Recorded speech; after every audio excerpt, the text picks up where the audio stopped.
because a lot of us are pointing the finger and we're victims. I don't have time to be a victim. I'm not interested. Yeah. Do you want to be a jealous bee? Is that what you want to be, or do you want to be inspired? Sometimes I get a bit mad because I'm not working hard enough and I don't feel like I'm being productive. I don't want to be a lazy... No. If I was to try something. No, we're not doing that. Oh my gosh. No. Because she said no. I think we're judgmental. Hey beautiful, welcome back to the Kiya Convos podcast. This is a space for all things self-care, wellness and empowerment. I'm your host, Amoah, and today I am so excited for our guest. She's just giving all the things, all the style, the beauty, the radiance, all things. We have the gorgeous Donita Boateng. Hey. Hello. Hi. Welcome. Thank you. Thanks for having me. Thanks for inviting me on. I'm really excited. Yeah. I'm really excited to speak with you today. I always like to just kick off asking my guests to just let us know who you are, what you do. Who is Donita? Okay, so I'm Donita. I'm an esthetician. I've been working in the beauty space now for about 7 years. Oh, wow. Okay. Yeah, 7 years. And at the moment, I'm on a massive mental health journey that I'm inviting literally every and anyone to join me on. But my main and first focus is beauty and aesthetics, and this is my new baby. I love it. Yeah. So take me back. How did you first initially get into beauty and become an esthetician? Okay, so getting into beauty, I've been into beauty from a really early age, from like watching my mum get ready for like parties and stealing mascara and lipstick. Like I've always been into all things beauty. But my journey or my career in beauty really started by happenstance. It was really an accident. It wasn't really a thing that I planned to get into. I actually have sales, retail banking background, more corporate. Oh, okay. So the first time I started beauty was working for myself. I've never really worked in beauty, but I've always been into it. Yeah. I left my job in 2017, back into 2017, and my sister was like, just start doing eyebrows. I was like, absolutely not. And of course, I eventually went on to do it, and I've been doing it since. I love it. Yeah. So what initially led you to leaving your job? I just wasn't satisfied. Okay. I wasn't satisfied. I had a job that at that stage in life, I should have been really happy. I mean, I had complete control, as much control as you can expect to have for that stage in my career. Yeah. I didn't have issues or anything in the job. I just wasn't satisfied. And I didn't show up as myself. If you know me, I'm a chatterbox. Yeah. I like to be creative. I like to have control over my time and what I'm doing, and I just didn't have any of that with that role. Yeah. Sure. Yeah. So your passion for beauty, did that start when you were a lot younger, and what did it look like initially? I think growing up I was quite overweight, so I couldn't get the clothes that I wanted. So I was more into fashion than I was into beauty. Okay. Right? So I did textiles. I wanted to go into like the fashion schools and be a designer. And I think that came from not being able to find clothes in my size. Okay, sure. So everyone was shopping in Topshop and Miss Selfridge, and I was in like Evans and Dorothy Perkins. Okay, yeah. I was like, and they're not making the stuff that I wanted. So I picked up textiles, and it just meant I could be a bit creative with the things I did buy. And I was really good at it. So I liked that. But then I didn't want to move away for uni. Okay. So I ended up staying at home and taking a business course instead. Okay. And then I had bad skin. So my skin was like quite acne prone, really oily and stuff. And I'd done a work experience in the Body Shop. Okay. Right. So that's when I started realizing that, oh my God, you can actually buy foundation. It will cover that stuff up. Or, that's when I started to pick up the pieces that would give me some coverage that meant I felt a bit more confident. And I think that's when my love for like makeup and beauty really started, and skincare. So then the two merged, and now I'm just into all the things. Yeah. So what did it look like? Are you self-taught then? Or did you... In terms of beauty and the work that you do now? No, I'm definitely not self-taught. Okay. Not self-taught. For what I do, you must be regulated and trained. But so I do microblading. Okay. I do fillers, I do Botox, I do brow lamination, all things that I'm trained for. But I'd say I was self-taught in things like makeup. Like I've never been to a makeup school or anything, but then again, I'm not a makeup trainer and I don't offer those services. But for what I do, you do have to be like trained and regulated. Yeah. And I took that training. So I think I'd heard about it. I did a bit of digging. I heard that the girls were making money, and it gave me the things I felt I was missing in my role. So like I said, I wanted a job where I got instant gratification. If you do someone's microblading today, they come in with little to no brows, they leave with brows, and it sounds like a little difference, but it makes a massive difference to my client, and that's a change I get to immediately see. I get to experience it, but I've made an impact on them. And for me, money is important and it does reward me in that way, but it's just that opportunity to bond with someone and make a difference that I know changes them for the better. Sure. And it started with that. So I actually started with microblading, then trained in PMU, which is like lip blush, faux freckles, eyeliner, and it's all in the form of a tattoo. So it lasts 12 to 18 months. If you want to keep it, you get a top up. If you don't, it eventually fades away. And I liked that aspect as well because it's not permanent. Sure. And then, of course, as the clientele base grew, I was like, I want to offer you guys more. So then I picked up brow lamination. Dermal fillers has been a thing, but at the time it was a little bit newer. Like 7 years ago, it was quite a new thing, especially to like the normal everyday girl. Whereas now it's a regular, everyone's doing it. I've never done it, and I'm just like, I'm so curious. Do you know what? It's so weird because, and we'll come on to that. But yeah, that's how I got into that space. I just eventually built a bigger list of services that I'm offering. But it started with microblading. So how did you initially set out once you decided, okay, I want to go into this as a business? What were the steps that you took to sort of get yourself out there, build clientele, etc.? If I'm being completely honest, I feel like my business, it's just going to sound so cliche, but I feel like just God positioned me to be in this line of work. I'm a very routine person. If you know me, I'm very routine. I'm not naturally a risk taker. I am a little bit of a scaredy cat, and I'm trying to throw myself out there more recently as I've gotten older. But I left my job not knowing what I was going to do next. In fact, I left my job and prior to leaving my job, I took a Prince 2 because I wanted to get into projects. Right. And I'd been in my previous roles for really long stints of time, and I outstayed my welcome there. So I'd go into a role, and as long as I was being paid and I could do what I was doing, I was okay. I didn't prioritize satisfaction and whether or not it was bringing out the best in me. I just liked the security of having a job. But then I was underperforming because it didn't stimulate me. And I think I got into a situation in the last role that I had that meant I had to leave. I couldn't stay, right? Not because of me or anything, because of something that was going on. And when I left, that's when I was like, okay, well, funny enough, I was comfortable enough to not just jump into a role. I'd been trained, so I knew I could jump onto a project. But I'd never lived away. I'd always been in the UK, and I wanted to spend some time elsewhere. So I went to Ghana. I worked with my cousin for a bit, and I think that's when I was just like, actually, I want a role where it's me, wherever I am, that's the role. So my sister had mentioned microblading. A friend of mine had mentioned microblading. And I was like, what is this thing that you guys keep telling me to do? And I just felt eyebrows, it's going to like £2.50 for like 20 minutes, and I'm not going to get anything out of this. Why are you people telling me to do this? But I looked into it and I was like, oh my God, you get a couple £100 to do microblading, and it's like and the top ups. And the top ups. And there's money to be made. And my friend was like, he'd met this girl and she was breaking it in. I was like, please, she probably got like a man looking after her. Like, I really wasn't trying to hear it.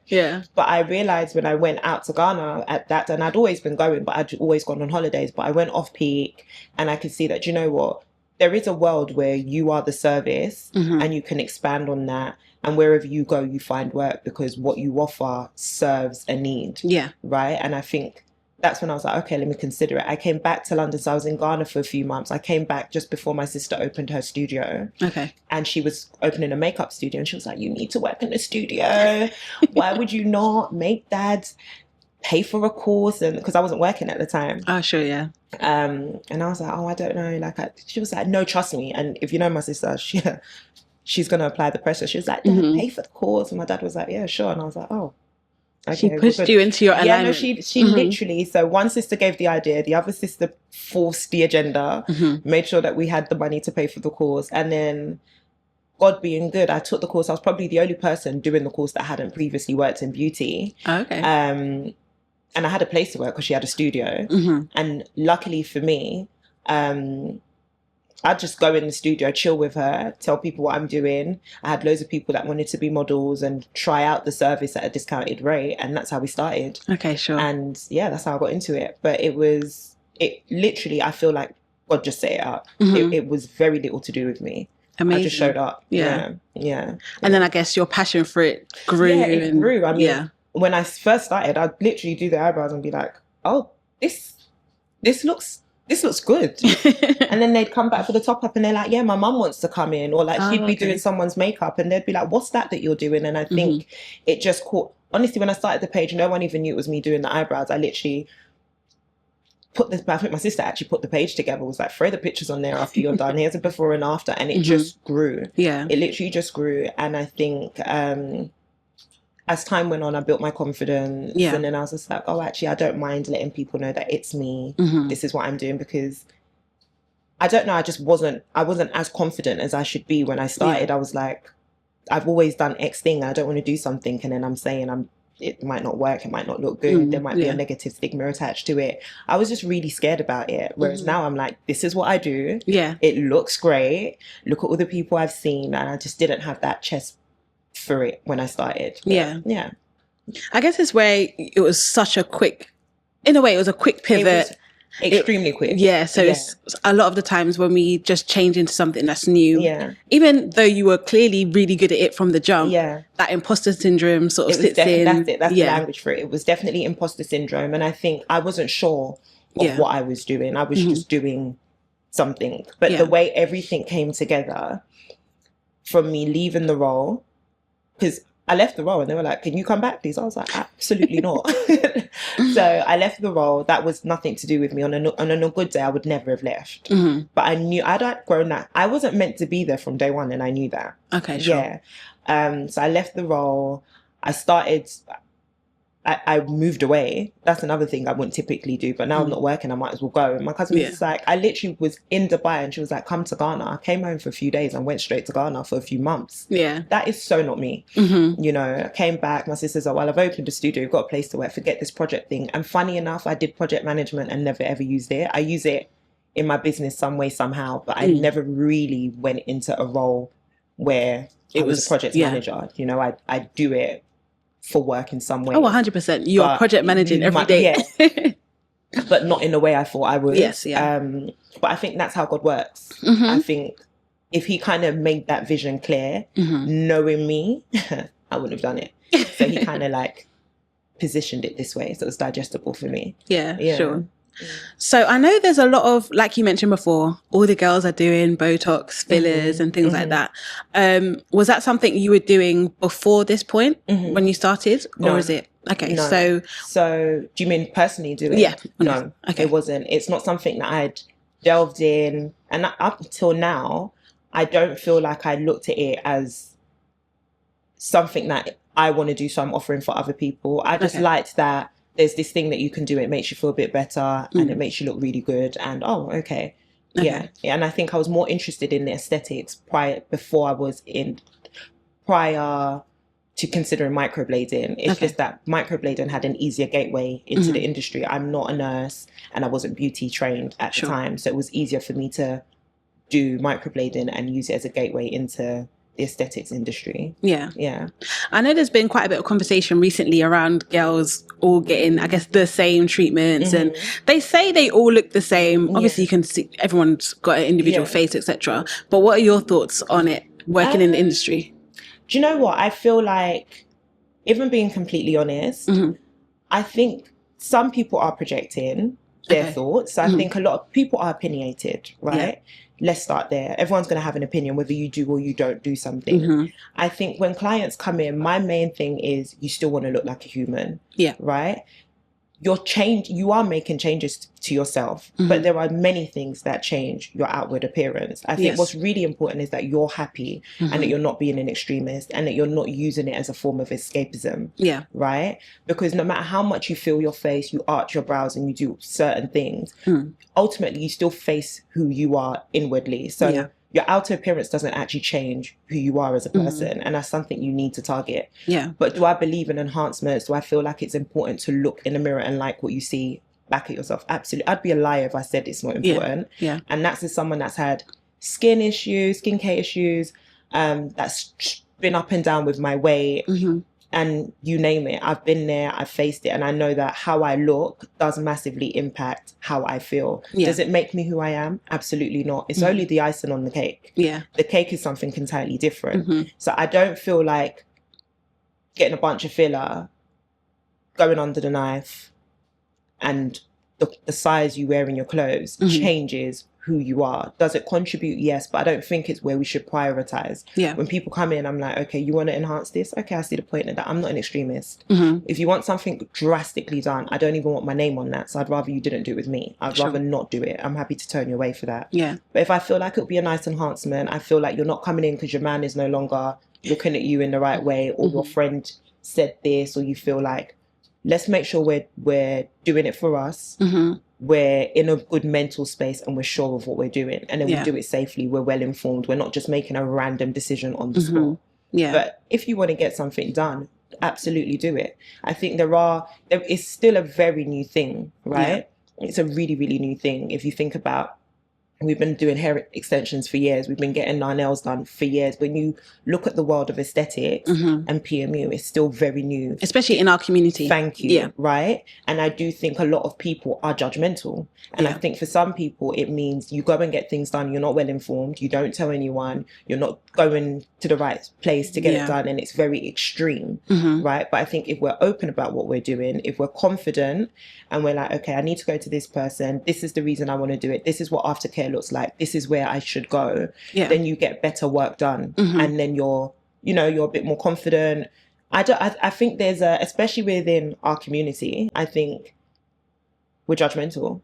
Some of us are projecting. Some of us, I feel like a lot more women want to get things done, but are scared of judgment, and then they're judging other people that do the things, but then they're doing the things they want to do, right? But then they're still not secure about what they look like. Do you understand? So I think they're going to talk regardless. Do what you want to do it for the right reasons, do it moderately, and even if you wanted a few things, do one and see how that where you land with that. But I'm here for feeling good, looking good, showing up as your best self, but never making that the thing.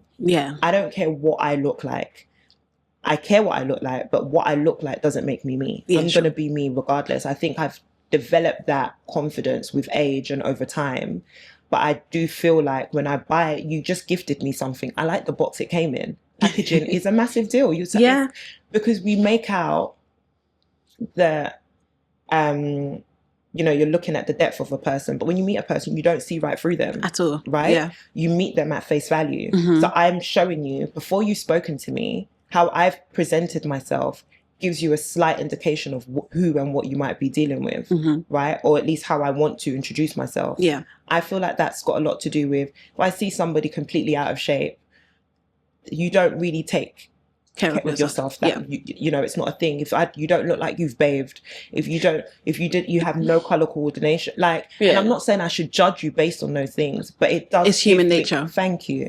Right. So I think we like to pretend, or we like to say it doesn't matter, but it does. It does. And how you feel does matter as well. Definitely. Have you ever had this situation where a potential customer or client has come up to you and you've said, I don't think this is for you right now? Not necessarily I don't think this is for you. I've had clients where I'm like, you don't need that, right? But then I've also had clients that have had work done and they're trying to fix something, but they can't see that it's been fixed. So I think you do get clients where you can tell that this is no longer about the filler. It's deeper than that. And I think over the years, the conversations that I'm having with women, they come in for something that's surface based, and I'm a chatbox, like I said. I always feel like there's so much more behind it. Do you know what I mean? And I think for the most part, and for most women, it is really just what they look like, and they just want a bit of an enhancement. But for a lot of women, it is deeper than that. And it's just finding that balance and making sure that they're not avoiding and masking. Which is what a lot of us do. With your work, I guess, working on women day to day, do you ever sit and meet someone and think, if you just did a little this. Yeah. Maybe. That's so funny. I do. I'm just like, oh. I would never just be like... what would you recommend? No. If I was to try something? No, we're not doing that. Oh my gosh. No. Because she said, nope. I'm not doing that. And I say that to my clients as well. I want to know what you want to do. Okay, sure. So you don't recommend to them? No, I don't feel like... You know when you speak to the financial advisors and they're like, we are not giving advice. I don't advise. Okay, sure. You tell me what you want done and I let you know the type of change it will give you, right? And I can say whether this is a good idea or not. Okay, sure. X, Y, and Z. But so they present something to you and you say... you say, this is how I look. I feel like my face looks a bit round, or I feel like I look chubby, or I want to look snatched, or I want a bit more definition, or I want my brows to look like this. Then I could guide you to the treatments that will give you the look that you desire, right? That's one thing. But I'm not going to look at you and tell you that actually you should do X, Y, Z. And while you're... No, don't do that. And no, because you still want a face that you like. Yeah, it's you looking back at you when you look in the mirror. And I think that's the main... Yeah. No, that's really good. I can just imagine there in your mind. You're like... Oh, yeah, for sure. For sure. Yeah, absolutely. Okay. So would you say the conversations you've been having with women in the salon, in the studio, is what I guess led to your passion for mental health, or did that come from somewhere else? No, I wouldn't. I would say I've always been deep. I've always been quite a deep person. I'm a very curious person. My favorite question is probably why. I'm always asking a question. I'm really inquisitive. I think I started therapy, I want to say in like 2019, 18, around the time. So maybe just around COVID. Okay, but sure. Prior to that, I'd always been like into my self-help books, and I feel like I listen to sermons every morning. Okay. And when you listen to a sermon every morning, a good sermon will make you have a conversation with yourself while you listen. Who do you listen to? I listen to T.D. Jakes, Joyce Meyer. Oh, yeah. Joel Osteen. Okay. Stephen Furtick. I love Stephen Furtick. I love Miles Monroe. He's no longer with us, but his old stuff. His messages on marriage. Yeah. Girl. No one can. Yeah. So I listen to a lot of them, right? Okay. And I feel like when you listen to a good sermon, you're talking to yourself. And I'm a bit of a preacher, and I didn't realize that I've learned to preach because I'm always listening to a preacher, right? But then I feel like sometimes I'm not saying there's only so much that you can get out of a sermon, but sometimes you need to do the work. There's only so much praying you can do. After a while, you need to kind of get to work. Yeah. Right? And I think and a lot of my friends are into... we're in that same space. We will have that conversation. We share that same interest. Sure. A friend of mine was going through it. And I remember seeing her one day and being like, what happened? Like, did you get back with your man? Like, there's a change. What happened? And she was like, I've just been seeing a therapist. Oh. And she gifted me a treatment. Like, not a treatment. She gifted me... a session? A session. Yeah. Thanks. She gifted me a session randomly. Like, the therapist sent me a message saying, you've been gifted a session. Wow. Yeah. Let me know when you'd like to come in. And I was like, I have no issues. My life is perfect. Why have you gifted me a session? I wasn't upset. I was just like, I wonder what we'll speak about. I was definitely curious and I wanted to go, and I went. Yeah. But I think being in a space where I didn't feel like I needed any assistance, or I didn't need any help, and there was nothing wrong, what we're going to speak about. I went out of curiosity. I went because I'd seen therapy in the films, and it just looked cool. Like, I really would love to have been a therapist and dig into your mind and find out what's going on. Yeah. But I went, and I remember my therapist, the first thing she asked me after the introduction, she was just like, who are you? And I told her my name, what I did, my age, where I was from, how many sisters I had. She was just like, yeah, well, who are you?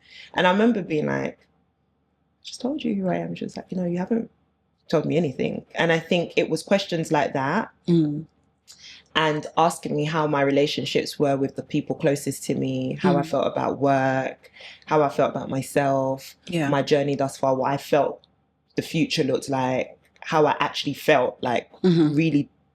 And I was like, these are things that you're just passive about. Yeah. Usually you're just passive about, and they happen to you, and you don't really control it, and you don't really get in touch with how you feel and why you are. Sometimes we even have situations that it's perspective, right? you're going through X, but your view on it and how you feel about it is down to perspective. It's not actually about the situation. It's how you are viewing the situation. So I think having that first initial conversation with her just made me want more. So I kept going and I kept going and I kept going. And I think what then happened is when things did come up, I now had the tools to deal with the situation, and I'd deal with things a lot better than I would have prior to that. So for me, that's what built my interest and my relationship with mind health and therapy, and just really being passionate about that. Yeah. How did it feel when you initially sat down, before she even asked you the question? Did you know that you're going to be vulnerable in that situation? Were you prepared to be vulnerable, or did you just, I don't know, did you have no idea? You just wanted to see what would happen, I guess? I think, you know, before I started speaking to women on a daily basis, I wouldn't say I wasn't a vulnerable person, but I'm a very, I don't even know the word. I think I'm a very, I'd say I'm quite a strong person. Not strong in like, I'm going to beat you up or anything like that, but I'm a very spirited, I'm very stern. Like, I'm a very strong person. Like, very few things rock me to the core. Yeah. And even when I'm rocked, it's like, I will face you, but it will just be me and my situation. Okay. So I tend to find that I'm the person that is always there for someone else. You're the strong friend. Yeah, I'm the strong friend. And not because I don't have anything going on, but it's just how I see. I'm like, we'll find the good in it, right? But what I've learned is that vulnerability can really add to your strength. Yes. And I think I've learned to be a bit more vulnerable. Well, a lot more vulnerable compared to how I used to see it, because now I see vulnerability as a superpower. Yeah. Yeah, and I like showing up. And I think because of what I do, I set the tone for the experience my client has when they come in. And if I lead with vulnerability, if I lead with openness, my client meets me there. Yeah. And because it's a one-on-one treatment, I have to set the tone. But what I've learned is with every client I'd be open with, I'd get a bit more out of them. So it's almost as though I've learned to just be completely bare so they can be like that. Yeah. And the things I hear, the situations I hear about, I'm like, oh my God, like, you would have never said that if I didn't meet you there. I've heard about IVF more than I'd ever heard about it. Maybe it's because I'm getting older and these are things that we're speaking about. I've like just fertility issues. And I think it's something that we really don't speak about. At all. Especially in this. Yeah. I've heard about relationships from a complete, because it's me and this woman that knows I don't know her friends. She won't see me for a good few months or another year. And she can just release Lay it out. Right? Yeah. And I'm having those conversations. I'm like, oh my gosh, I'm not the only one. Like, oh wow, you know, so it's interesting to hear things from a different perspective when you let your guard down. And actually it just shows you that actually other people are confused, because at that stage I'm like, oh, because I'm practically 37. I'm 37 in a few weeks. Okay. And what I felt life would look like around 30 when I started my business, it didn't look like that. Right? And now I'm closer to 40 than I am to any other age. And what I thought life would look like heading into my 40s is, again, completely different. Yeah. But because of the conversations I'm having, because of the women I've met, both younger, my age and older, I see it totally differently. But then I know that when women come in, they are very isolated because they're not privy to the conversations I'm having, and they haven't gone through the therapy that I've been through. So I'm not having some of the panic attacks that they're having. I'm not saying I don't go through it and I don't question it, but I'm aware that more of us are going through the things that we are going through than a lot of us care to realize. Yeah. And I think for me, women are the backbone. We do set the tone. Yeah. We set the tone in our relationships. We set the tone with how our children are raised. We raise the kids and we support the men. So I think the better we are, the more tools we have in terms of how to regulate our emotions, how to just deal and cope better, the better we are fueled, the better everything else is. We can't do that if we don't have support. And I think a lot of us are suffering in silence because in our community, you just grit and bear it and you pretend everything's okay. And you're asking, are you all right? You're right. And everyone's all right, but they're not really okay. And I think it's when you go and get your hair done, you go and you get your treatments done, that you offload a little bit. Yeah. But you're offloading to somebody you don't even know if they're equipped to give you good advice. That's very true. Yeah. And I think You don't know that your information will be kept confidential, that your privacy will be respected. You don't know who else is going to the same service provider as you. So you don't know if your best friend might come in and your esthetician is talking your business. You just don't know. That's true, yeah. Right? And that's why I'm like, okay, we need to go to a therapist that is sworn to confidentiality, that does know what they're speaking about and will give me the tools and the skills to regulate my emotions, to understand myself better. Because as much as we want to act like we've got it all figured out, we don't. At all. I think I'm so sane, and I know I'm not. Do you know what I mean? Yeah. I know where I fall short, but at least I know. Yeah. Right? Sometimes I'm having a moment and I'm like, no, it's you. It's you, Donita. Do you know what I mean? But it's important for you to be in a space where you're like, no, this is a me thing. Yeah. Even in a relationship, sometimes I'm like, no, babe, it's you. And it's important to get to a space where you know that actually that's just me, and it's this thing, and it is what it is. And I think a lot of us avoid that, and we'd rather be distracted, and we'd rather put nail varnish over it, or we'd rather inject ourselves, we'd rather go lay on the operating table, we'd rather put a wig on, we'd rather go out. But you're going to come back and face those same issues. Yeah. So just deal with the issue. Yeah. Would you say you've always been self-aware?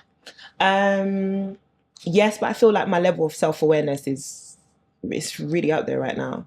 Yeah, no, and I'm not saying it to be cocky. Oh, no, I'm very much into being self-aware. I know, like I can list out all my shortcomings, but I know where I've done the work. Yeah. And where I need to do more work. And I don't have any intentions to be perfect. I'll never get there. I don't plan to. I'm okay. But I do think it's important to have a really good understanding of yourself, so then other people understand you. Yeah, and then to get to know yourself and to be okay with self. Like, people can only take you as much as you can take yourself. A lot of us can't face ourselves. Yeah. Yeah, we don't understand ourselves, and we want someone else that understand us and overly love. You don't even love yourself. You don't understand yourself. Like, you're a job. A lot of people come into your life and they turn out they are liabilities. Yeah, do some work. This is deep. Figure yourself out. Get to know yourself, get to like yourself. Like, I really like myself. I can spend time alone. I don't have a problem with that. I like it when I don't have a problem with people. I like people, you know. So I just think if you do the work and you are okay with self, things are a little bit lighter. Not everything is personal. I think a lot of us are personalizing. We're taking everything so personal, and everyone's opinion of us matters so much. Yeah, shit out. Like, Apart from therapy, what does doing the work look like for you practically? See, the thing with therapy is I don't have my sessions as much as I used to, because I don't want it to become, I don't want to have to consult a therapist every time I have to make a decision in my life. You don't want it to be a crutch. Right? Yeah. So doing the work is just paying attention to myself. I think in the morning, I'll pray every day. I'll listen to a sermon for as many days if I don't wake up hungover or like from it. But I'll definitely pray. I want to be centered. I'll spend a lot of time alone. I go for regular walks most days. Okay. I listen to the 4 Agreements every day. What's that? It's the 4 Agreements is a book written by Don Miguel Ruiz or something like that. Please don't quote me, guys. But I'll tell you what the 4 Agreements are. It's to be impeccable with your word. Oh. Yes, because there's so much power in the tongue, and sometimes we speak in death and all sorts into our lives, and we're just talking ourselves down. So, so be impeccable with your word, to never take anything personally. And I think that's something we do. Everything that happens, we take personal. It's like, it's not about you. That person's just crazy. Yeah, so just don't take it personally. And we allow people's projections and opinions to have too much impact on us. So take everything with a pinch of salt, basically. To never make assumptions. And for the vast majority of us, that's what we're doing all the time. We're just assuming because we're avoiding a confrontational conversation. So don't take anything personally. Don't make assumptions. And the 4th agreement is to always do your best. And I think for a lot of us, we do the bare minimum and we're never that proud of ourselves. Yeah, because no one can really be bothered to do their best. It just takes too much effort. But I think the thing about doing your best is when you actually invest and you do your best, if things don't work out, you just don't have that regret. You just feel like I exhausted everything and I did everything I could possibly do. And it's going the way it's supposed to go. Yeah. But I think when you don't do enough, you're just like, oh, if I had just done that little bit more, and it kind of keeps you hovering. Yeah. And then if you do too much and it doesn't work, you feel like I shouldn't have because I wasted my time. So just do your best. Don't do too much. Don't do too little. Just do your best. You can't come and kill yourself. Yeah. But you should do something, you know, and I think it's finding that balance. But the 4 agreements is really, that reminder daily just really frees me. Yeah. Yeah, like if I come today and you're horrible to me, I'm not going to be sitting there like, oh my God, she's like, no, that's a you problem. You're the weirdo. You invited me to have a chat and now you want to be rude. Like, do you know what I mean? That's a you problem. It's got nothing to do with me. Off with my day I go because I did my best, you know, and I think that's how I just process things now. And because I do think when you don't try and you don't pour into situations, you kind of feel like, oh, I should have. Yeah, so I think the 4 agreements, you know, just spending some time alone, and facing myself, really just being honest. I think those are the things that I do regularly, like easy things to do. Yeah. And having, I think for me, every day I try and have a bit of a confrontational conversation, not to start arguments, but to just say, no, I didn't like that.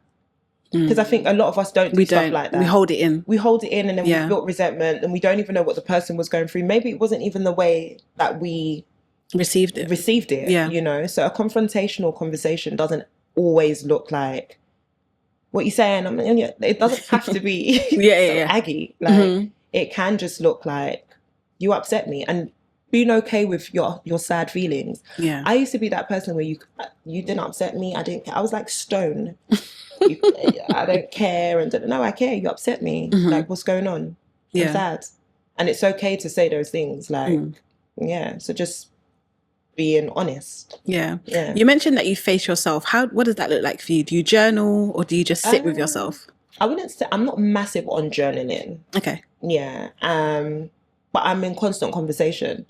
Okay. I'm always praying and I'm always talking. As you speak, I'm listening, but I'm also having another conversation. I've probably got like ADHD or something. My mind's always ticking. Yeah. And I'm like, always like, it's like I'm a CSI investigator or something like that. I'm always looking for something. Yeah. But I'm always having that constant conversation with myself. I'm in touch with how I feel. Yeah.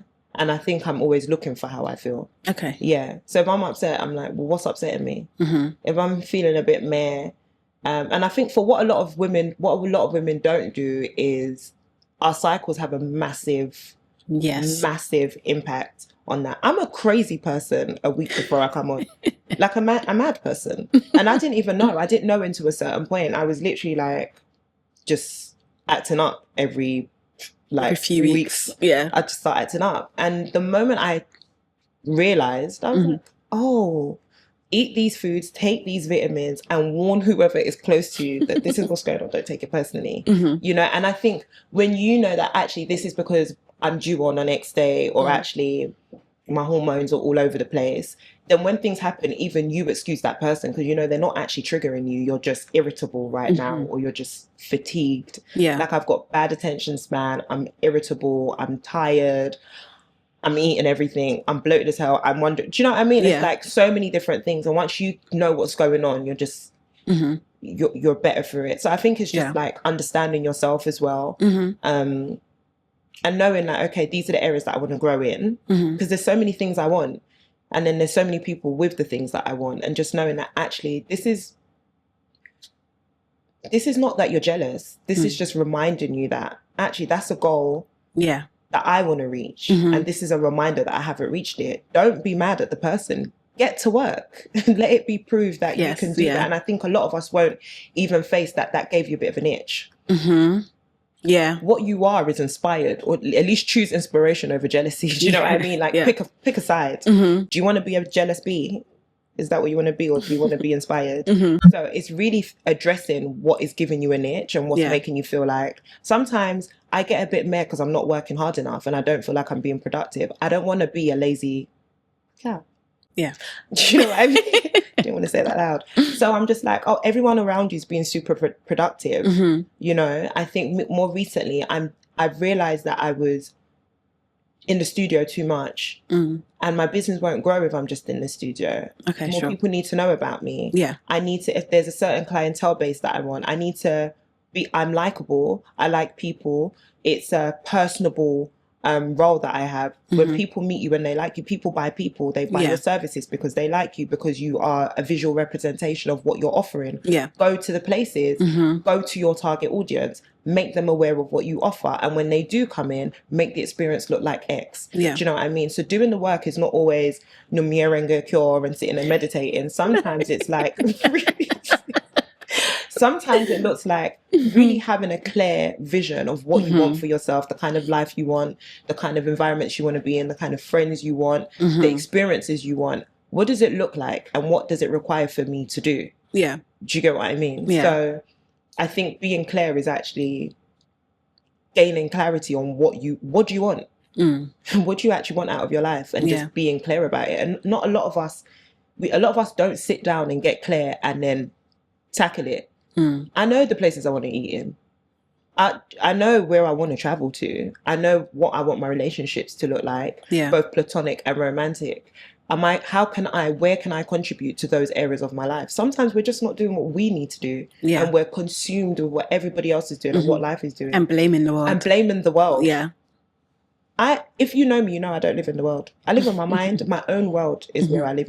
What's going on in the world, it's got nothing to do with me. It's irrelevant. Do you know what I mean? And I feel like you take some of your power back when you start to, because a lot of us are pointing the finger and we're victims. I don't have time to be a victim. I'm not interested. Because that means you decide how my life looks. If I take ownership and I can do something about it, then I've taken my power back. Nothing to do with me. You're like the ultimate big sister. The gems. I don't see it like that though. I live in, do you know, I love nothing more than an older woman.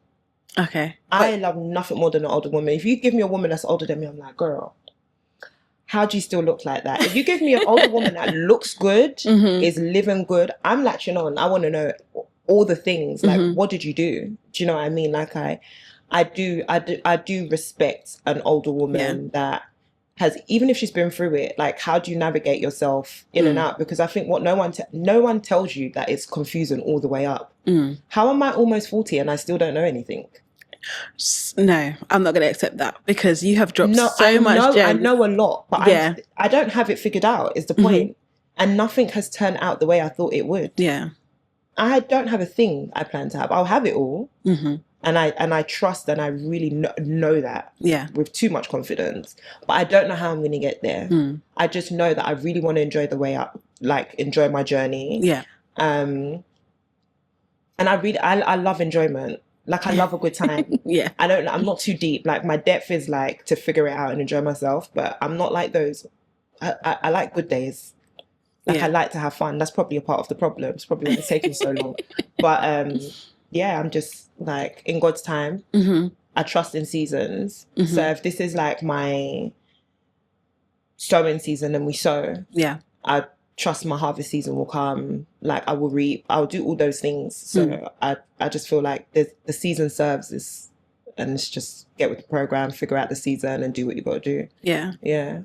I said you give me big sister vibes because I don't know. As you're speaking, I don't know what your plans are. We'll get into that shortly. But I just see you being that voice for those coming up behind you as a mentor, just an inspiration. I think you've got so much knowledge that I don't even think you realize you have. And as you're speaking, I'm so encouraged myself. So, that's why I made that comment. I definitely see that in you. I appreciate it. I think we need to normalize not knowing though. And if I'm being honest, I am a big sister, so it's probably why I'm giving the big sister vibe. But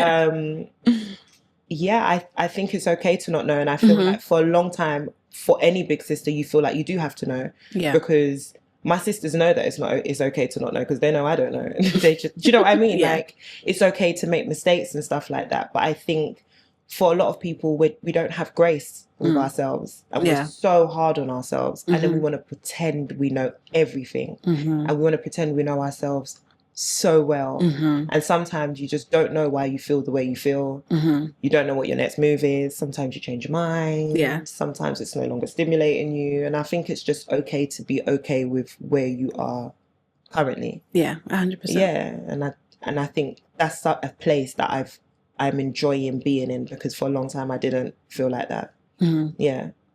Yeah, honestly, like sometimes when I have no money or like work isn't coming in as quick, I'm like, yeah, it'll figure itself out. Oh, yeah. Yeah, because I feel like we should get to that space. And when I say no money, it's not that I don't have a roof and I have no money in my account. I don't have what I want to have. Yeah. And very rarely do I have what I want to have, you know, but we have to be okay with that because it's all like this. This is how it is. And if you don't learn to ride the wave, you'll just be drowning all the time and you'll still be alive. Who wants to be alive and drowning? No, absolutely not. Like, get afloat. Float on that bad boy, you know? So yeah, I don't know. I just don't have time for it. Yeah, I think you can find your joyous perspective at the end of the day. Yeah, amazing. What are your plans with your platform? So obviously you have the studio, your business. What are your plans in terms of your speaking about mental wellness and things like that? To be honest, since we're on the topic of like transparency, honesty, and just being okay with where we are, I feel like I've been a deep person. I've loved a chit chat, but I'm in a space where I'm being really intentional about the conversations I'm having because a lot of women come in and I've identified that for Black women in particular, I'm a Black woman, I work in East London, a lot of my clients are Black women. I think I've identified that there's a massive thing on wellness and mental health right now. And it looks like yoga and Pilates and eating well and like 75 hard and morning walks and all of that. But I truly believe that it's also having honest conversations. I feel like a lot of us are first generation, some second generation, but we've got a lot of unlearning to do.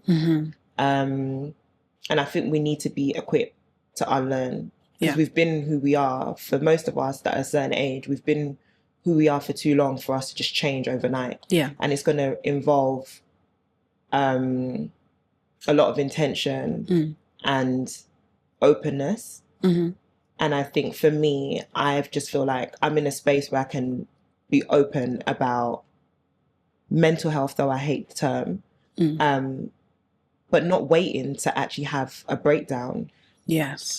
Or not waiting to feel stuck. Actually really normalizing having honest and transparent conversations and saying when you're not okay, saying when the relationship looks like this, saying when you feel a bit left out with your friends, saying when you're having a bit of a breakdown in your career and you don't know whether you're coming or going and what you're good at. Because I didn't know what I was good at. Turns out it's just maybe having a bit of a chat or just doing a treatment, you know? And I felt like success looked like X when really it can look like Y. You know, it doesn't need to look a certain way. And I think we should really speak more vulnerably, openly and intentionally. And I think we can get on operating tables. You can have the best body, have a great man by your side, have the babies, living in a massive house, fly business first and private, have all the drip in the world, actually grow some bad boy edges, like all of those things, right? Never feel bloated, have skin like the people in Korea, like literally all the things, smell like $1,000,000 and still have that thing. And I think that thing is just a thing. And if you don't address it, all those other things are irrelevant. Do you know what I mean? And I think we have it a lot in our community and it breaks down relationships. It breaks down the parenting relationship, the relationship you have in your home, the relationship you have with your peers, with your siblings, with your parents. Just every relationship is messed up when that relationship with yourself and that thing in yourself is not in the right place. It literally doesn't matter. I think it's why we can be in a country like this and all of us are like, oh my God, the world is so horrible. And oh my God, I'm so tired and I'm this and I'm that. And you've got free education. You've got, for some people, if you literally didn't work, you'd have a roof over your head. You've got people in Ghana that live in a hut, don't have free anything, and they've got peace of mind. And they're okay. They're happy. Yeah, they're happy. Do you know what I mean? And I think it's literally that thing. You can find your peace, but if you will not be at peace with all the things and just when you're not happy. So I think we really need to make sure that we're emotionally like regulated and well. Like we just need to be in a better mind space. I'm not saying we're all running around crazy, but I think we could be better off with that. Like let's just add it in. And I don't think we should make it too deep because I'm not that deep of a person. I just want to like do my treatments. And I think we've made mental health too big. We're waiting until the brink of psychosis, until we're having like sleepless nights, until we're taking sleeping pills. Not because we have insomnia, but because our problems are keeping me up. You know, like I stay up for the most part of the time. I'm not awake because I've got issues. I'm awake because I can't sleep. There are people that are not going to bed with the weight of the world on their shoulders. Yeah. There's a difference. Yeah. You know?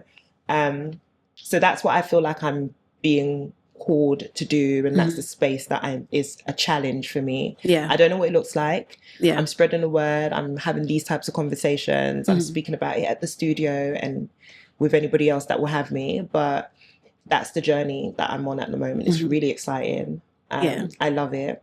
I have a new page where I can kind of have a bit of an outlet and build a community. It's called The Mindful Life. Okay, perfect. Yeah. Yeah. And it's a spin on The Brow Life. That's what my business is called. Okay, sure. So it's like The Mindful Life, play on words. But yeah, that's what I'm doing at the moment. And just figuring out my life. Yeah. I love it. Yeah. Beautiful. I love that for you. Yeah, thanks. Changing gears slightly, I always like to ask my guests a couple of questions. First question, what does self-care look like for you? Listening to myself.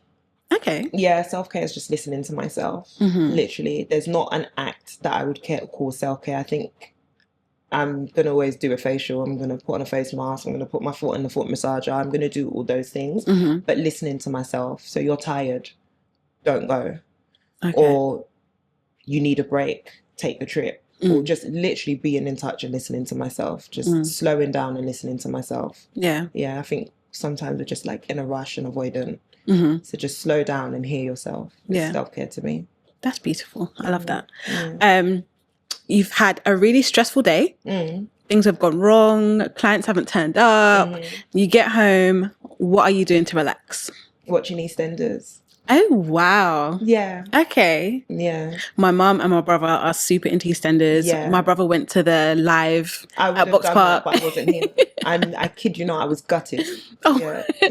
Gutted. Yeah. I'm watching EastEnders. I'm going to have a meal with a side of plantain. Okay. And yeah, I put on my robe, my bonnet, put a lot of oils on my face. Okay. And just like... What are you drinking? EastEnders.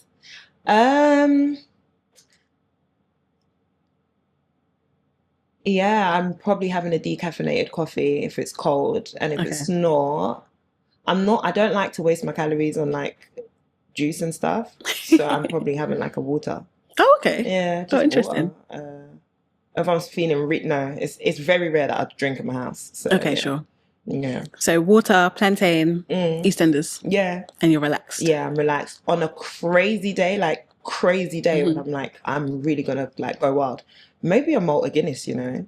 Oh, really? Like the African Malta Guinness. Yeah. Oh, that's interesting. It's got a little kick to it. Or a coconut water. Get my electrolytes in. If I'm really tired, I'm like, give me a coconut water. Okay. Yeah. The Malta Guinness. Yeah, like Malta Guinness. Not a Prosecco. Asti. I'm an Asti. I like an Asti, but I just feel like what alcohol does to me at this stage, I have to be out to drink it. But if I am out, my drink of choice is always a gin and tonic. Oh, okay. You look like a gin and tonic. Yeah, babe. Okay. Such a drink. Wow. No, I love that. Yeah. No, this has been amazing. I've had such a good conversation. So many gems. I'm inspired. I'm looking forward to your journey. Yeah. I think you have so much to offer that I just feel like you're not seeing how much you have to give. I'll take it. I'll take it. And I'm really looking forward to seeing what else you have coming up in store. Thank you. Perfect. Thank you. God bless you. Thank you. God bless you too. Thank you for coming.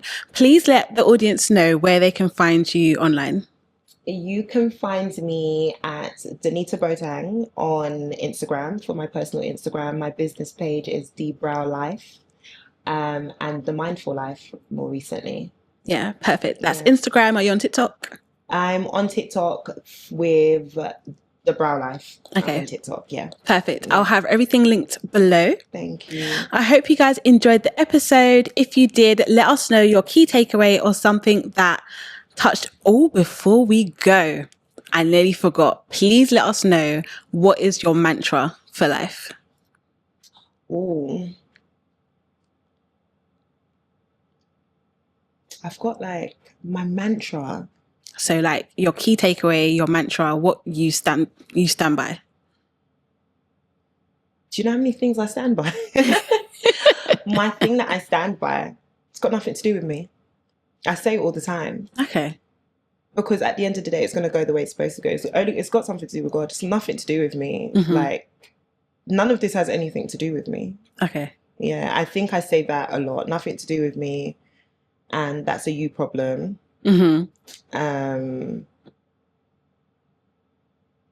I would say I can't come and kill myself, but it's not. But I live in that way where it's like, I'm actually not killing myself. But yeah, nothing to do with me, and that's a you problem. Okay. Yeah. I love that. Yeah. So you stay in your bubble. You know what you're doing. That's a you problem. And it's got nothing to do with me. A lot of things have nothing to do with me. How all of this is going has nothing to do with me. Ultimately, God's going to have the last say anyway. Amen. Nothing to do with me. Yeah, and it will be fine. Yeah. Yeah, it's going to work out the way it needs to work out. It'll be fine. Beautiful. Yeah. That's the perfect way to wrap up the episode and the conversation. I nearly forgot, and I'm so glad I didn't. I know how it is. But yeah, it's nothing to do with me. That's how we're going to end up today. I hope you guys enjoyed the episode. Be sure to thumbs up and subscribe if you haven't already. We'll have another episode next week, Sunday. We're always here with the conversations and the gems and amazing guests like today. We had the beautiful Donita. Thank you again for coming down. No, thank you so much. Like, it's just been like a nice chit chat. Yeah, loved it. Lovely. Thank you. Thank you. All right, take care, stay blessed, and enjoy the rest of your day. Bye.